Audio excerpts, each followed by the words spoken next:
Hey, brothers and sisters. So today we're mostly going to be looking at the screen, not my ugly mug, which is probably a good thing, right?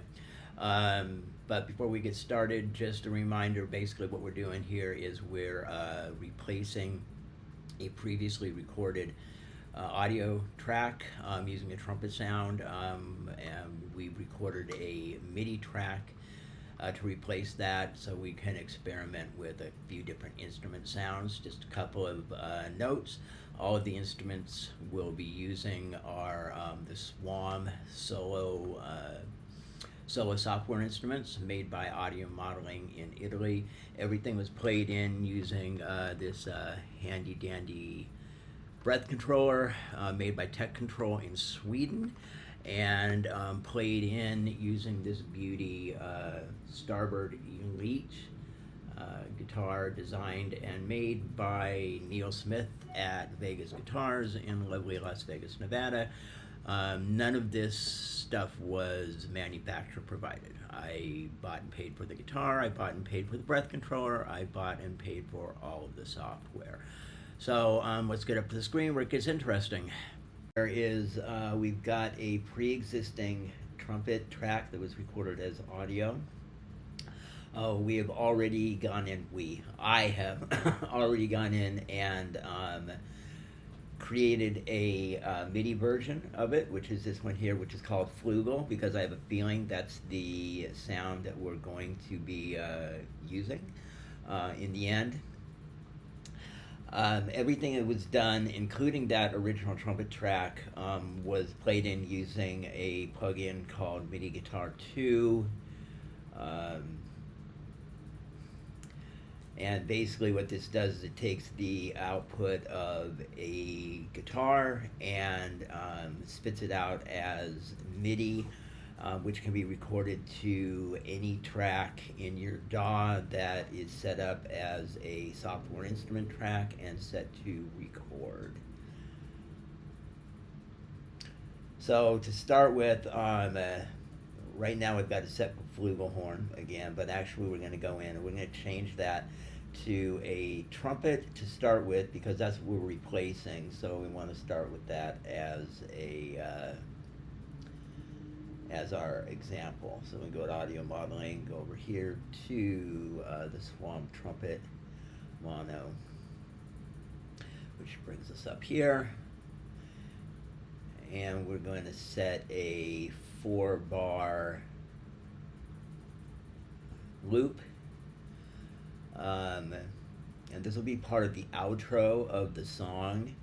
There's a lot happening at this point. There's a ton of backing vocals. There's just a bunch of percussion. There's just a lot going on. So we're gonna set a loop here and use the same bit to test all of these, and we'll go out to like bar 114. There we go. Okay, so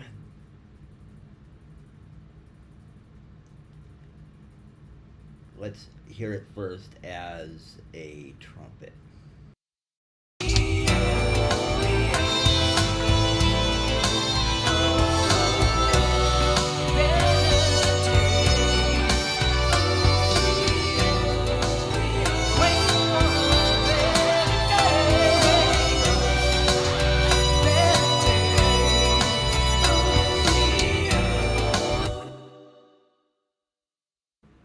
Okay, so the first instrument we're going to try is going to be a tenor trombone. So we're changing the instrument. Now, because we played it in with the breath controller, we do have to go tell the plugin that that was done. So that's what we just did there. And we're going to make a few changes. We're going to add a little bit of vibrato, and we're going to add a bit of the growl effect. You can actually play those in with the breath controller, but I opted not to do that this time because I knew we were going to be changing instruments.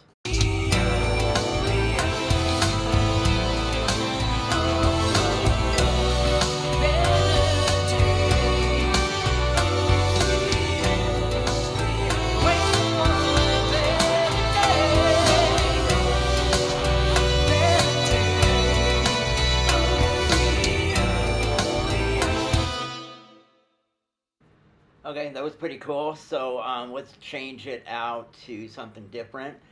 Trombone is still brass. It's not that different. So let's go really kind of out into left field, and we're going to do this as an oboe. I'm going to change the model of the oboe. We're going to do the same kind of stuff, add the vibrato, add a little bit of that growl effect because we're going for something a little bit more aggressive. And here we go.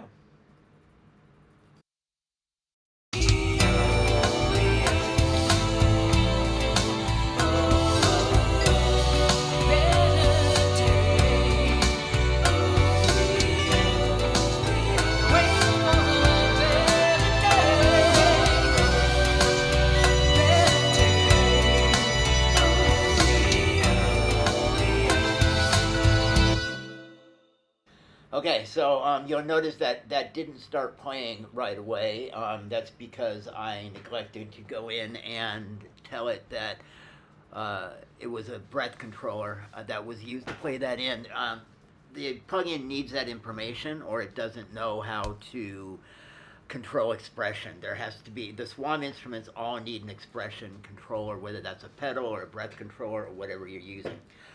So anyway, let's try something really different. Now we're going to leave the wind family completely and move over to a string instrument. This is a cello. We're going to, again, make a few little changes to the cello, and this time we're going to remember to add the breath controller info. Yes, breath controller on our cello.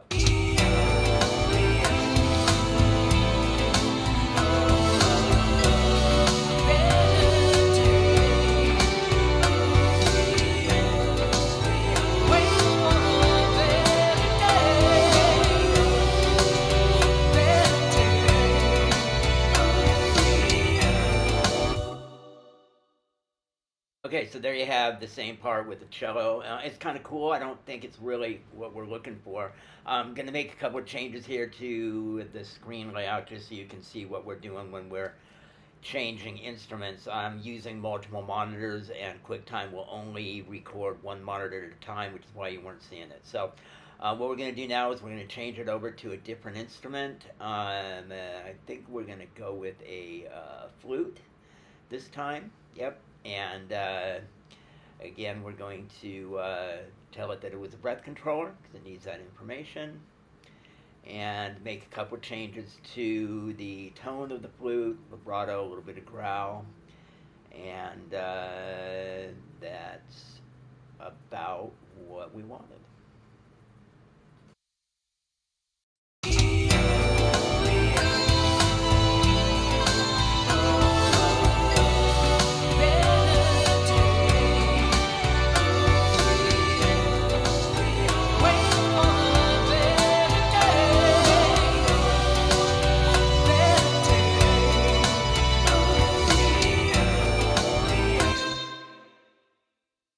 Okay, so there's our flute.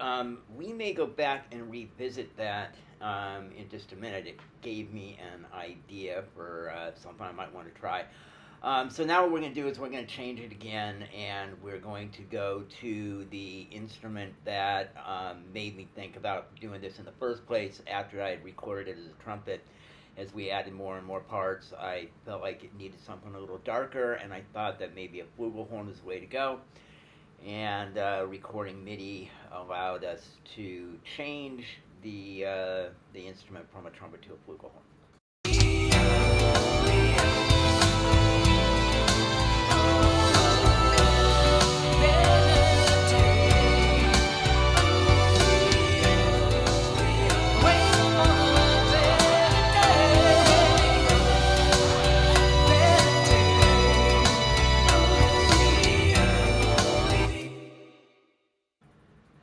Okay, so there's our flugel, and I think that's pretty nice. I think that my instincts were pretty close on that.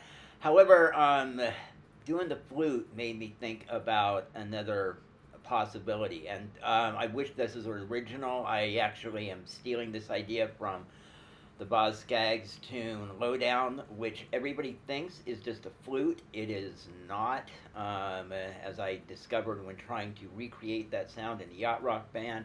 It is actually a flute and a flugelhorn playing the same part in unison.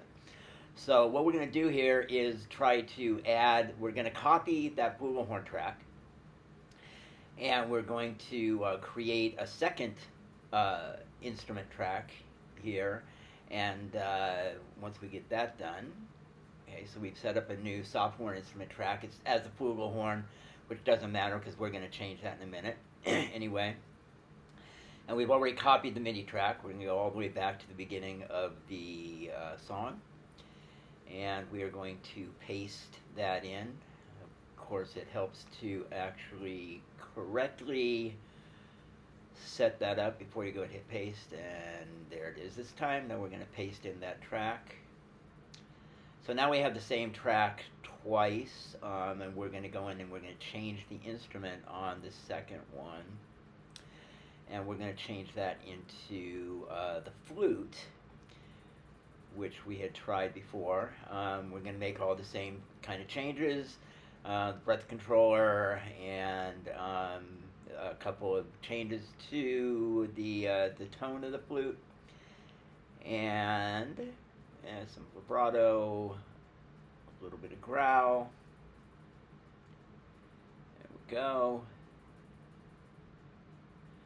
And let's see what this sounds like.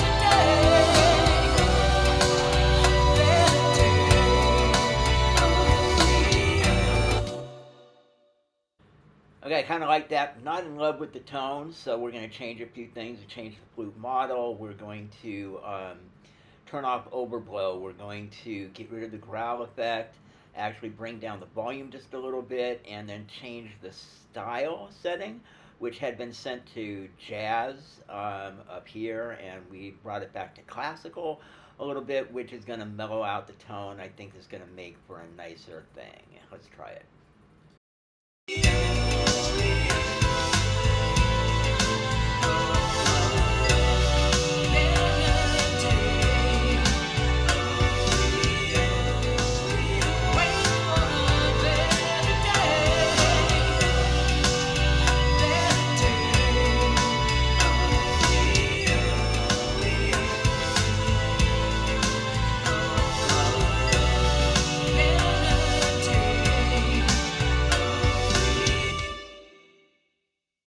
Okay, so there you go. I'm actually pretty happy with that. In fact, I think that at this point I need to re-record the lead vocal because it's just not up to snuff anymore. And then this one will be ready for me to reach out to my engineer friends and associates for some mix and mastering help, and then ready to unleash it on the world. So there you go. And thanks for watching.